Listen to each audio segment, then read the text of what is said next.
Hello YouTube. Alright, today is the review of the ASUS K55N laptop. This is a laptop I've been using for the past couple weeks that's replaced my MacBook Pro, and so far I've been extremely happy with it. Been pretty happy with the AMD APU solution as well. I'm very surprised at what it can do for what it is. So, where do we start? Let's start with the hardware of the laptop. Let me unplug it here and then take a look at what it has for I/O. Get a Kensington lock right there. Cooling vent for the APU. A VGA port, HDMI, Ethernet, USB 3.0. You get an SD card slot, which supports up to SDXC cards, so you can put extremely high capacity cards in there if you want, which is nice.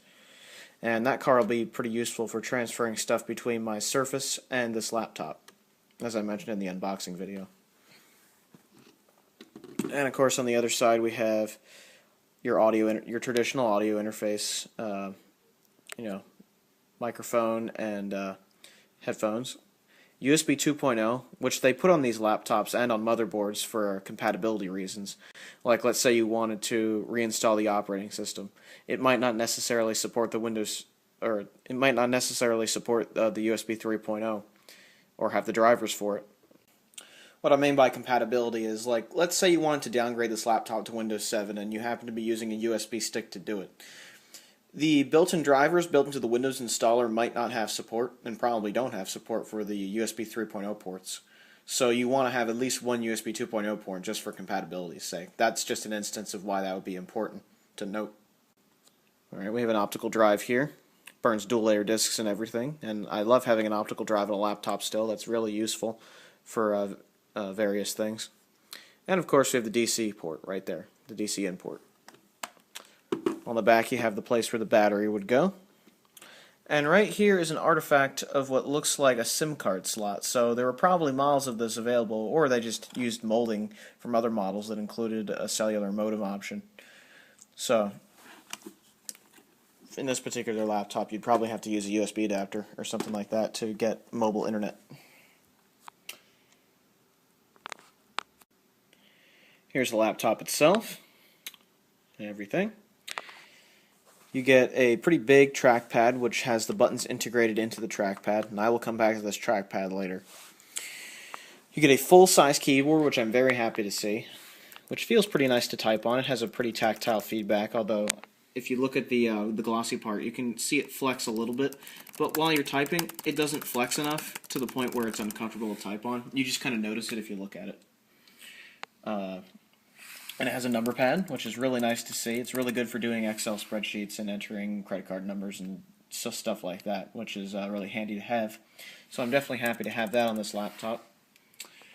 Yeah, overall I like the keyboard. The trackpad is I'll come back to that later. Here we have the screen, which is a 1366 by 768 LCD screen that's glossy, as you can see. Hi, everybody.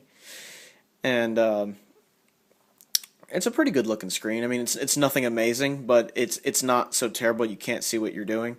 The viewing angle is not amazing, but it does just fine for the price you pay. This is a $430 laptop, so you get what you pay for.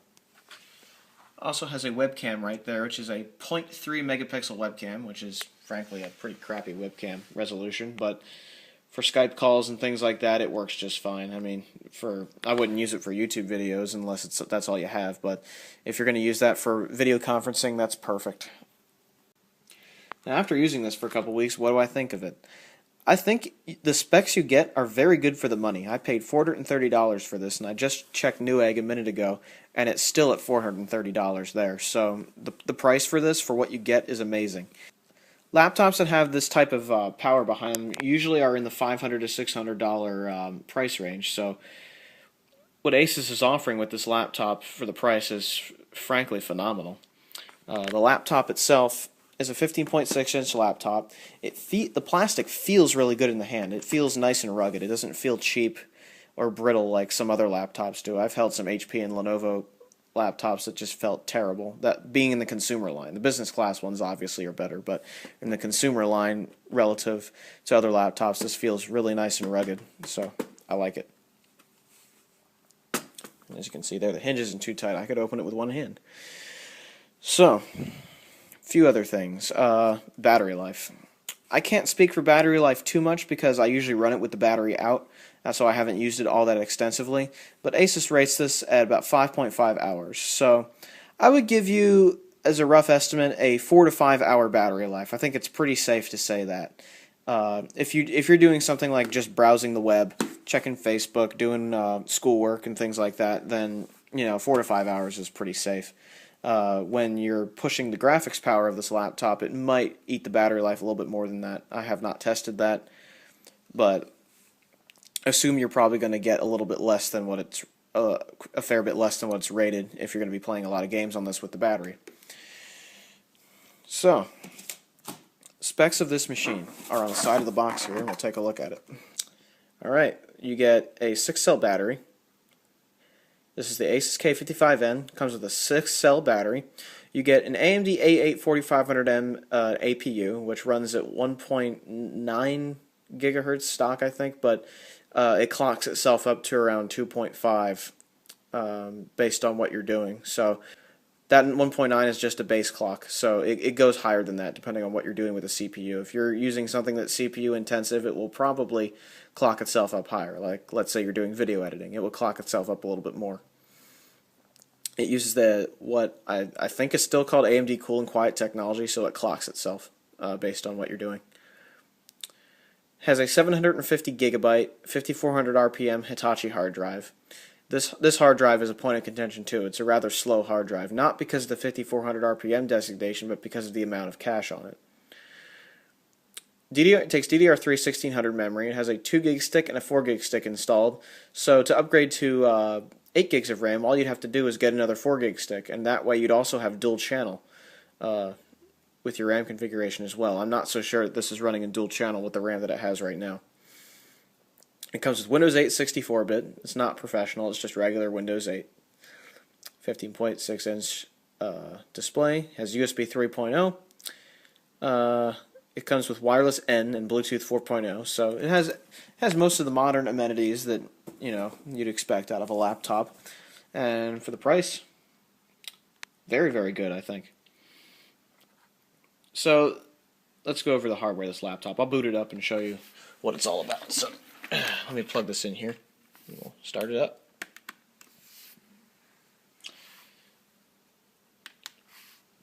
Now, as far as the hardware of this laptop, one of the main reasons that I bought this particular one is because the graphics power is better than Intel HD 4000. It's on the 3D side, it is at least.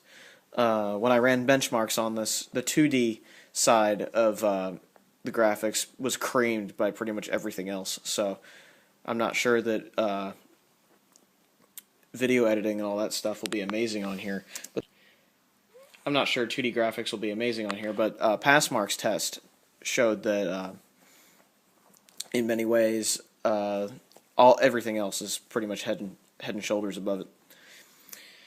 So, as you can see, I have it booting to the desktop. Why is that, you may ask? I have Start 8 installed on this particular machine. And Start 8 makes Windows 8 a pleasure to use because it just gives you a start menu like this.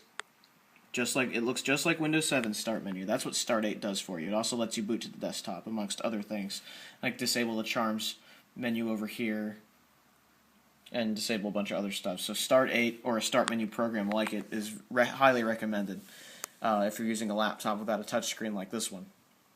It makes Windows 8 completely usable again, and I'm pretty happy with it.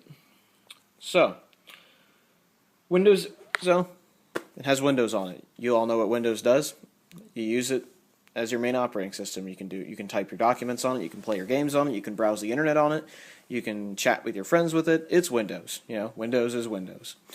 So getting along with Windows 8 is the most relevant thing here. I found that you can installing a start menu program like Start 8 or Start Menu 8 or Classic Shell makes using Windows 8 much more of a pleasant experience.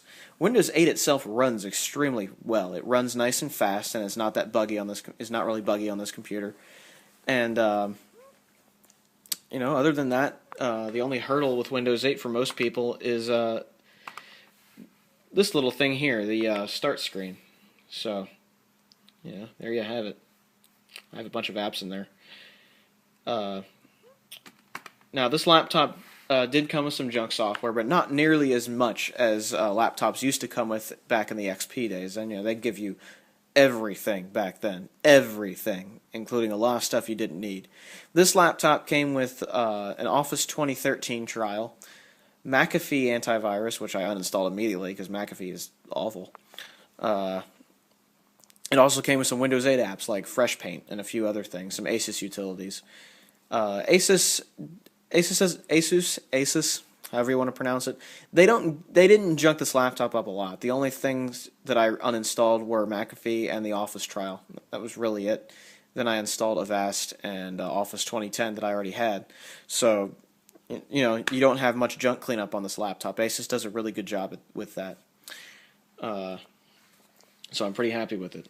So here's another thing. For those of you who do not like Windows 8 at all, don't want to see it, don't even want to use a crutch for it like a start menu program like Start 8, Start Menu 8, or Classic Shell, you have the option to downgrade to Windows 7. I looked at the drivers on ASUS's website, and you can download Windows 7 drivers for this machine. So you can downgrade if you want. So if you have a Windows 7 OEM disk lying around, or a retail disk, you can use that product key on here and reinstall Windows 7 no problem and get the experience you want. So you do have that option if you don't want to use Windows 8. Speaking of Windows downgrades, I thought this might be relevant. One thing they don't do with these newer Windows 8 machines is they don't put the product key on the bottom anymore, and that is because the product key identification is built into UEFI, which this laptop uses. Instead of a traditional BIOS, it uses UEFI. What will happen is similar to what happened with Dell Restore CDs in the XP and Vista days, and when you had to use CDs to restore computers, is that with what happened with those Dell CDs is they identified the fact that it was a Dell computer you were installing the operating system on based on a file they had planted in there. And that's what will happen if you put a Windows 8 OEM disk in here. If you need to reinstall, it will identify. Just won't prompt you for a product key. To my understanding, it will just go with it and reinstall it and use whatever key is built into the UEFI of the machine. So it makes reinstalling less of a hassle. But personally, I've just kept Windows 8 because I can live with it. It runs well on this machine, and a start menu program makes it just as nice to use as Windows 7. So, there you have it for the operating system. Now, you guys know what the operating system does. It's Windows. It does all the things that Windows does. The thing that we're going to focus on here is what the hardware can do, what an APU-based machine, an A8 APU-based machine can really do for you for this price point. Now, for what you get, like I said before, for the price is pretty amazing, because something of this caliber would normally be in the $500 to $600 price range. So we'll have to take a look at what this thing can do. So we'll go over the hardware and why the APU is an advantage over just a consumer laptop with a traditional dedicated GPU and CPU. Now, AMD laptops in the past, such as the ones with the Athlon 2 and dedicated Radeon graphics, some of them were pretty well known for not being cooled all that well and having BGA chip failure. That was the case with a lot of them. But and the reason for that is that in those laptops they have a cooling system full of many chips heat piped together, creating many points of failure. So let's say your graphics chip's thermal pad or thermal paste stops being effective at cooling it after a while. Your computer may not tell you that that GPU is getting too hot, and it could experience chip failure. You could get reboots. You could just get all sorts of problems. With an APU solution, it's all on one chip. The CPU and the GPU are combined into one chip that AMD calls an APU. So you lose those points of failure, and not only that, but the APU is socketed. It uses socket FS1, and that means you can upgrade the graphics solution as well as the CPU all at the same time. So everything is much more modular, and I think that's where the APU really shines over some of the dedicated graphics solutions that are in consumer laptops. It's upgradable. For example, the A8, what was in this machine? The A8 4500N comes with a 7000 series AMD graphics solution. There is an option right now I could go on eBay and buy that gives me 8000 series graphics solution. So you can upgrade your graphics by upgrading the APU. You aren't stuck with a chip that's soldered to the board that you can't remove. You actually have a little bit more options and flexibility, which is amazing. Amazing idea and a brilliant way of making a budget laptop more versatile, which is one of the many reasons that I got this laptop. So as far as the hardware design is concerned, I am absolutely impressed with the AMD APU solutions in laptops. It's designed very well and runs very nicely. Now, as far as what can the APU do, I ran a few benchmarks a day or so ago using a Passmark, like I mentioned earlier, and I'm going to show you those benchmarks now. Okay, I ran a benchmark on the ASUS K55N with the APU, and this is what you get: 1269.0. So let's take a closer look at that. So the Passmark rating, it's pretty close to whatever these are. Looks like a bunch of motherboards.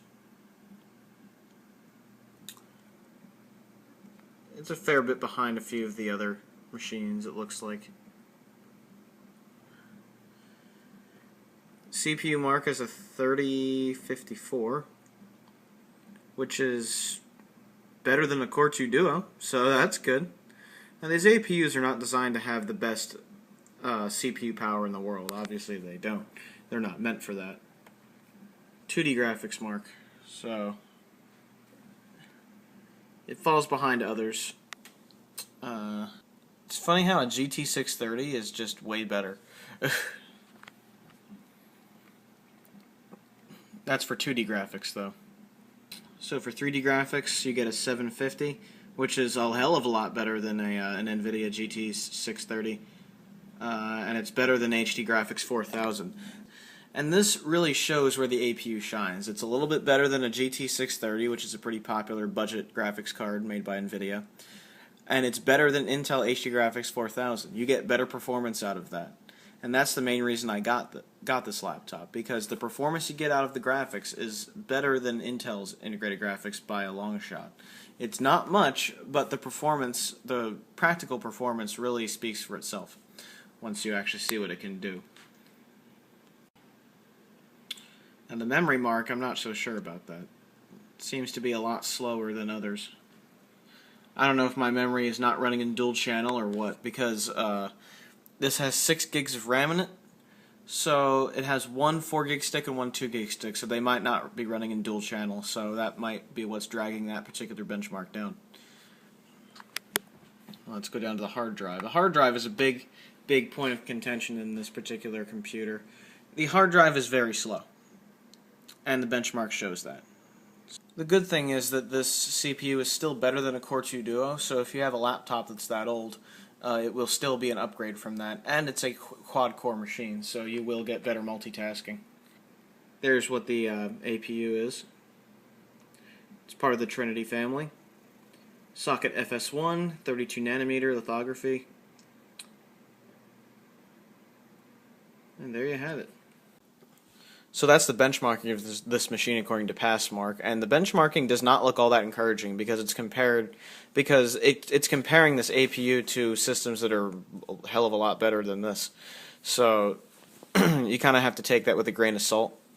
But I think the most important test to look at is the 3D graphics mark, as I mentioned earlier, because it really shows the advantage of using a machine like this as opposed to something with Intel integrated graphics, because that 4000 just falls right behind that. So there you have it. I also wanted to show just this here. This is your this is what's in this system, just based on here. You have the original ASUS install of the OS. Here's your AMD A8 4500M APU, 6 gigs of RAM. For the disk drive, you can see that's a Hitachi drive. And for display adapter, it's an AMD Radeon HD 7640G. So this is what you're going to see running these games, is that particular one. Now if you upgrade the APU, you get an 8000 series. So you can upgrade graphics thanks to it being an APU. These are the Windows Experience Index scores I get. For processor I get a 6.7, memory is a 6.7 as well, 6.6 graphics, 6.6 gaming graphics, and the typical 5.9 for the hard drive. So as you can see by those benchmarks, the CPU is a quad core. It's better than a Core 2 Duo. So based on what I had, which was a Core 2 Duo, it's in my old laptop, it is an upgrade from that. You get better multitasking support since it has 4 cores instead of just 2. And you know, there you have it. The most important thing to look at in there was the 3D graphics performance. The 2D graphics performance was, wow, I was surprised by that the 2D graphics performance was just creamed. Everything else basically creamed the APU on that. But for 3D graphics performance, the APU was better than a GT 630 and better than Intel HD Graphics 4000. So if you're going to buy one of these for 3D graphics power, that's where it's going to shine. For 2D graphics power, it's probably better to get an Intel-based machine. Like, let's say if you're going to do video editing on the go, you want to get an Intel machine, no doubt. For something like, with an APU like this, I specifically got this so I could do a little bit of gaming on the go, play Second Life on this thing while sitting on the couch or something.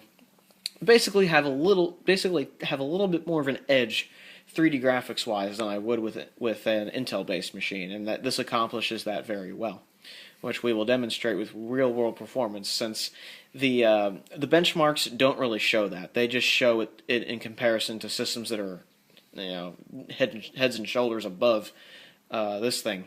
So we're going to demonstrate a few games and show you what the frame rates are and show you what the real-world performance is. There are 3 points of contention on this laptop, though, I'd like to make a note of. The hard drive is slow. It's a Hitachi hard drive, which is fine, but the amount of cache that Hitachi put in that particular hard drive is what holds it back. They put 8 megabytes of cache in that particular drive, which is pretty slow, which makes the drive slow in comparison to most in today's world. It really should have 16 at the size it is. It's a 750 gigabyte drive, so it should really have 16 megs of cache to make it a little bit faster. The other point of contention for me is the trackpad. I'm not used to a trackpad being not directly in the middle. On my MacBook Pro, you see where my fingers are now? Move the trackpad over to here, and that's basically where it was. It was directly in the middle. This one's moved over slightly, simply because there's a number pad here. That's the reason they did that, but it's a little bit of a learning curve for me. I'm not used to it being this far over, so it's going to take me a while to get used to that. And the other thing is the speakers. The speakers on this laptop suck. So if you expect amazing sound just because it says Altec Lansing there, don't keep your hopes up, because the sound out of this thing is not great, and you'll hear that in some of the games that I demonstrate. It just does not sound good.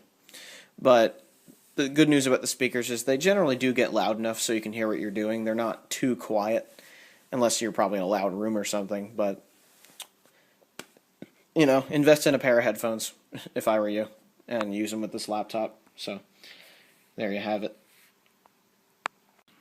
There was a little bit more I wanted to touch on about this trackpad, and that is that this trackpad comes with a ton of gestures pre-installed, at least on Windows 8. So since I cannot stand those gestures, I went to if you go into the taskbar down here over to the right where these icons are, go into the ASUS Smart Gesture utility there, which basically looks like a trackpad does. And you can adjust all the gestures you want. You can turn them on or off. do what you like. You can turn the gestures off. You can turn scrolling on or off. You can turn all the pinch to zoom and rotate stuff on and off. You have tons of options as to what you want to do. Like for mouse detection, for example. Disable touchpad when a mouse is plugged in. Personally, I want that turned on, so I'm going to do that. Now, of course, we'll be demonstrating games, so I've plugged in a mouse for that. Yay, dinky little mouse. So, one of the first games I tested on this was Minecraft, actually. Minecraft is a good way to tell what the performance of this will be.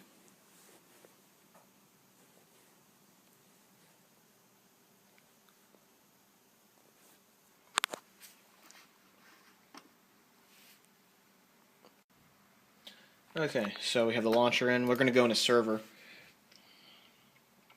just to show you what it's like.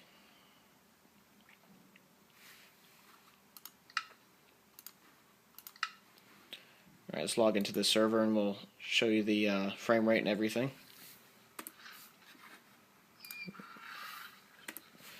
Now, in this particular server, I'm kind of stuck in this room. So, there you have it. The frame rate's really good. Let's go to F3 and I'll show you. Now, what I've done in Minecraft is I've set the graphics a little bit differently. I put the graphics on fast. I should probably turn the smooth lighting down to like minimum.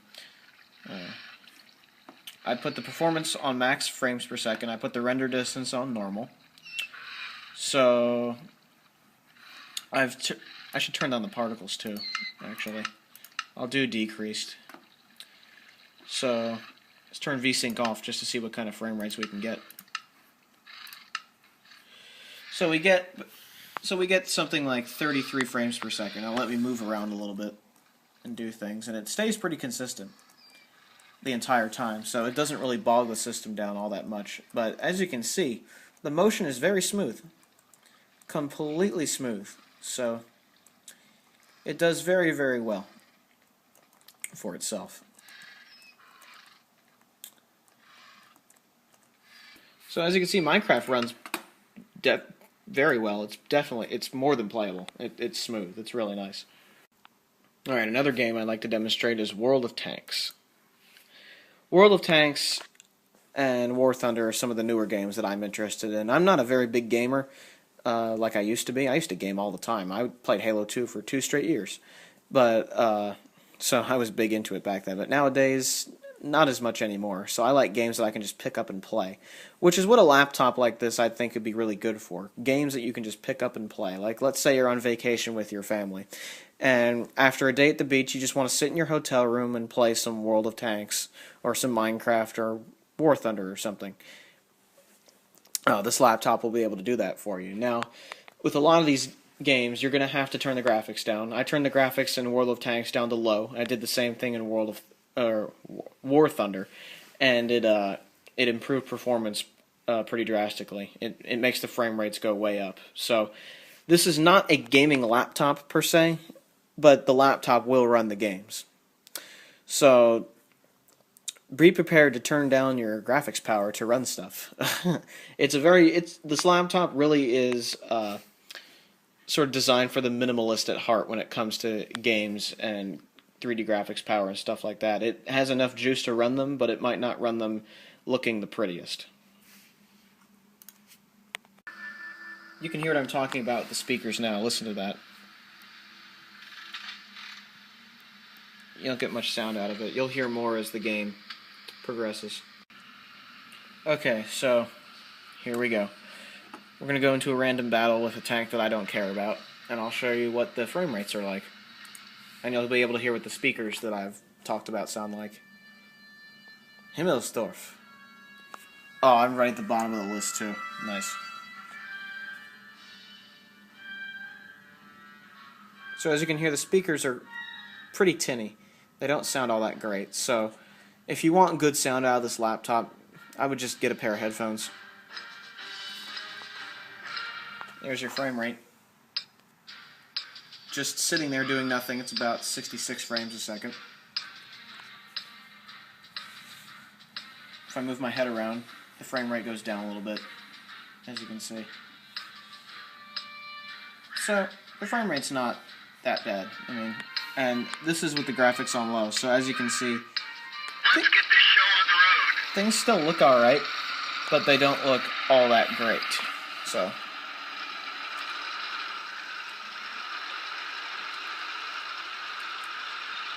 God, I don't know where I'm going. So as I drive, my frame rate's at 52 frames per second. So as you can see, it's smooth enough to be playable. Completely smooth enough to be playable. Now here are where my graphics settings are. I just put it on low, and it has fine frame rates when you put it on low. So I'm fine with that.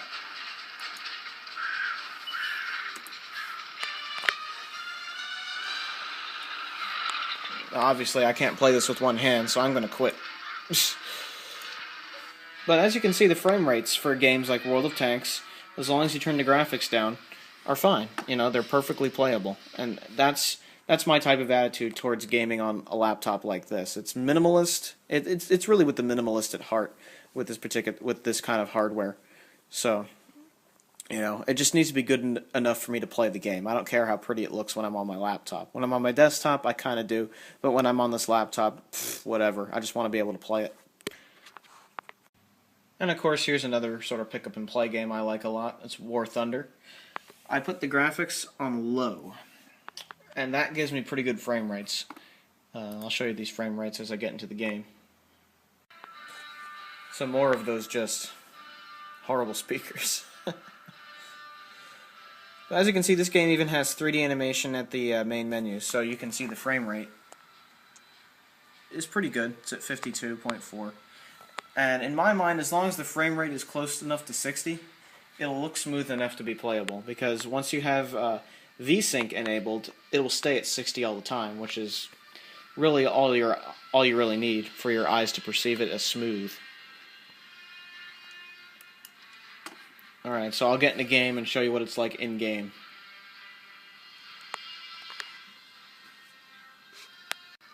Moments like this where it's loading really show the hard drive sort of struggling. Before, see, it's kind of, right now it doesn't really show it all that much, but earlier it just had the light on constantly. Oh, now it does.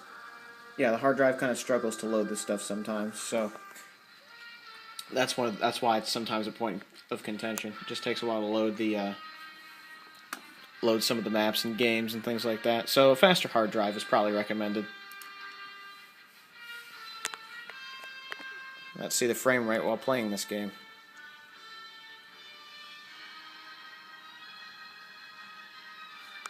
More of that loading. Alright, here we go. This is with the graphics on low.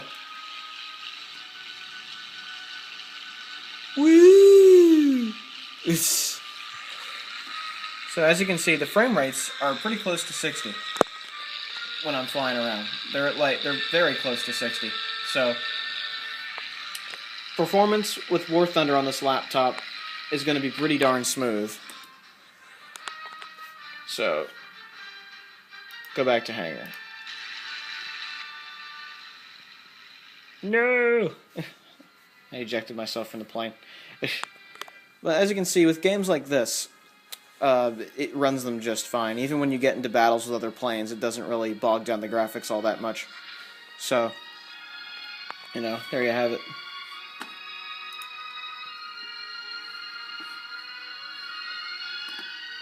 That music, man. So, there you have it. That's War Thunder. So World of Tanks and War Thunder are perfectly playable on here. One particular person in the unboxing requested that I check a few games on CanYouRunIt.com, and that was Deus Ex Human Revolution's Fallout New Vegas and Fallout 3. All three of those run just fine. I checked them out, and it's definitely capable of running those. The only thing it really complained about was the CPU, because it's clocked at 1.9 gigahertz. But you got to remember that it clocks itself up faster than that when you're putting some stress on it, so it should do fine. One game I was pretty impressed with when I first tested this was PlanetSide 2. I tried this just as sort of a stress test to see if it would even run, And it runs pretty darn well. I'm impressed with what it can do for what the system is. So let me get into Planet Side 2 here, and I'll show you the performance just at the regular, just at the, that beginning spot where you get all the weapons and stuff. This is also a moment where you notice the hard drive kind of lacking in speed because it's just on constantly, as you can see right there. And it's just kind of stuck at 20%, so there you have it. Alright, there we go.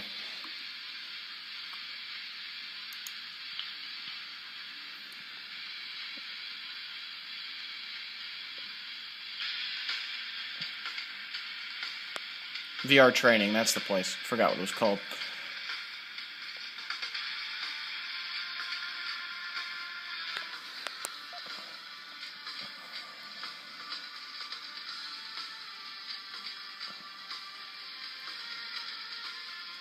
It's taking its time loading all that stuff. Slow hard drive.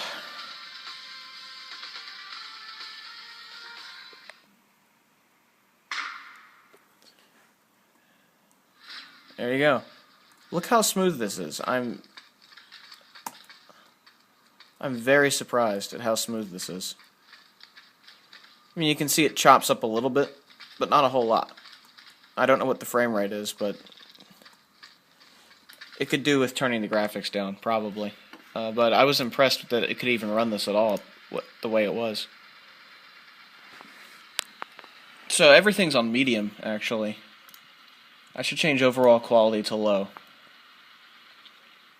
and see what happens. I think that will make it run a little bit better. Yeah, when I move my head around, you can see it chops up a little bit. So I'd assume when you're in a battle with a lot of objects in it, it would probably make the graphics choke a little bit. But that's okay, because you can turn the graphics down, and not only that, and since this APU is upgradable, you can upgrade to a higher tier graphics solution, one that's from going to a 7000 series to an 8000 series. So you have options. You have many options. Now let's see if turning this to very low does anything. It'll make the game look like crap probably, but you know what? As long as it plays, I don't care. It still chops up a little bit. So games like this that require a little bit more oomph to them might not run as well as you'd want them to, but I'm sure this will play as long as you even if there are a lot of objects on the screen, you still might be able to play this.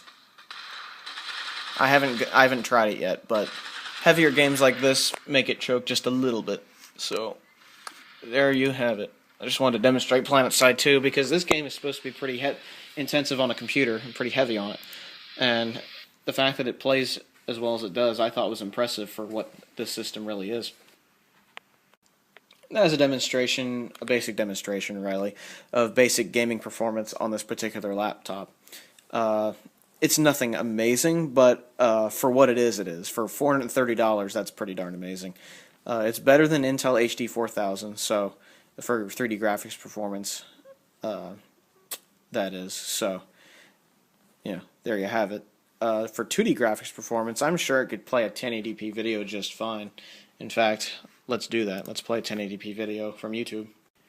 Now, the screen on this particular laptop is only 1366 by 768, so there's really no point in watching anything above 720p on here.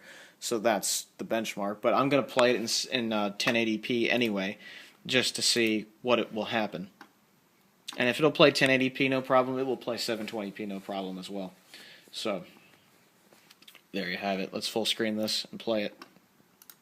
This is the follow-up video to this HP Elite book that I recently Oh yeah, got. it plays 1080p video just fine. Condition. Let's see, what all did I do? So I managed to get this going and figured it'd be worth doing some upgrade. So 1080p video from YouTube runs completely fine, which means 720p video should run just as well. So I'm gathering what they mean by 2D graphics performance has to do with more advanced features, like for example 2D vector rendering programs and photo editing and things like that. But photo editing on a 1366 by 768 display is not exactly fun, so I wouldn't imagine that that would be the main priority of this laptop. This is just a consumer laptop that you just do your daily stuff on, which is really what I do with it. I do most of the stuff that really needs some power on my desktop anyway. So this is a more minimalist machine that still has a little bit of oomph behind it, and that little bit of oomph makes a big difference in my opinion. So there you have it. I tested a few other games on here. Let's say you're the type of person that likes to play older games like I do, like the original Half-Life, Half-Life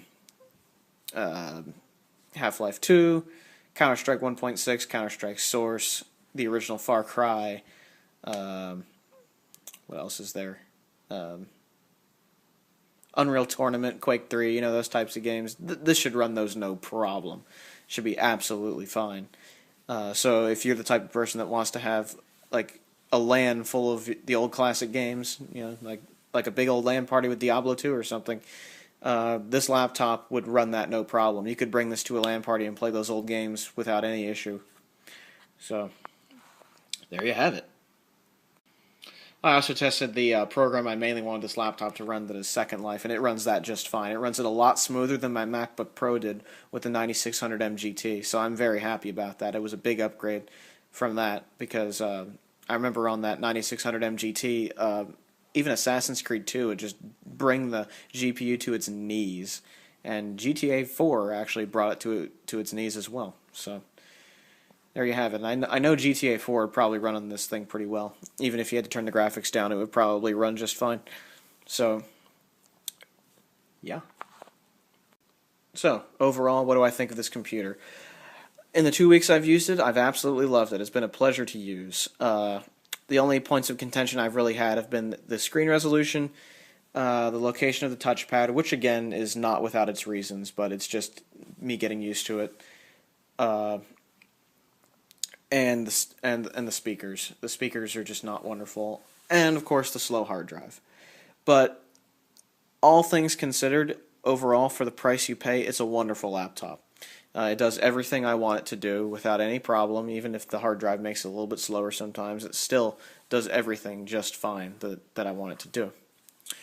Plays the video games I want to just fine. It runs Second Life just fine. It plays 1080p video and 720p video. It does all the daily driver things I need it to do absolutely perfectly.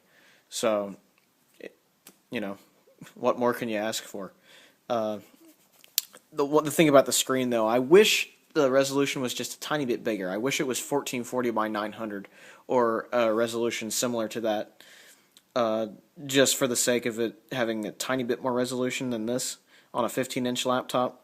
But in a budget laptop, maybe that's too much to ask, I don't know, but 1440 by 900 would be a little bit better for resolution for this computer. But 1366 by 768 is fine if all you're doing is daily stuff and not doing any major photo editing or anything like that.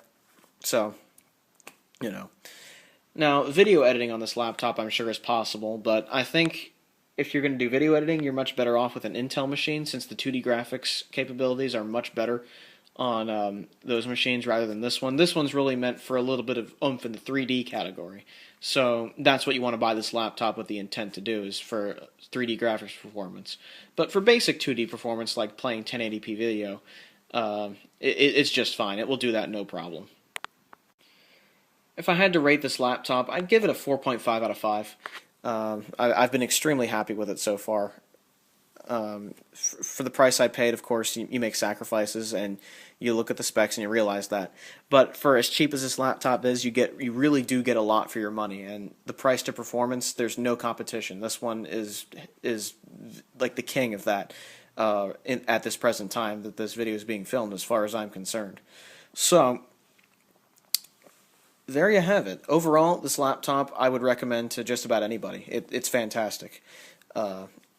So if you're looking to do video editing on the go, you might want to look at some Intel solutions. If you're looking to do a little bit of gaming on the go, like let's say you're on vacation and you just want to play World of Tanks after a day at the beach, this would be perfect for that. Or you need to get on Second Life to pay your rent, while you're on vacation, or you want to get on there, or you want to use this to upload pictures to Facebook or something like that. It makes a really good general use laptop that has a little bit of extra graphics power. That's what I consider this as. A general multi-purpose laptop that has a bit of oomph in the graphics category, so you can game on it if you're a casual gamer, or you can do pretty much what you want on here. The only thing really constraining you is the screen size, in my opinion. So, other than that, great laptop. Great laptop. I'd recommend this to anybody. I give this a 4.5 out of 5. Hope you enjoyed this video, and I hope this was informative to somebody. So, have a good one, everybody. Ciao.